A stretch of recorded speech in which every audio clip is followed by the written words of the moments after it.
समस्त मीडिया बंधुगण एवं जार नेतृत्व आज महांगा प्रगति करिछि आपण सुख दुखर साथी आपण प्रिय नेता मोर बड़ भाई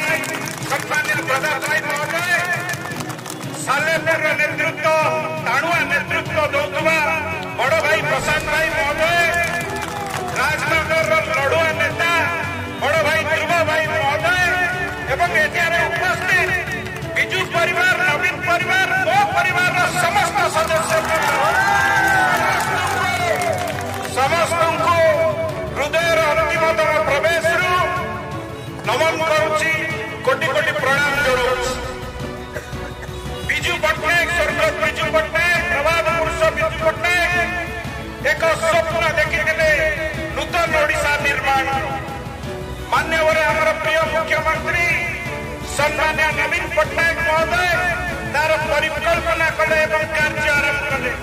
आज सारा ओडिशा रे आज आपण देखिबे विशेष भाव में केन्द्रापड़ा लोक सेवा क्षेत्र में आज प्रगति है किंतु एही प्रगति को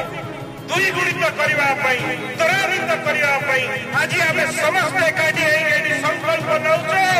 ए प्रगति आज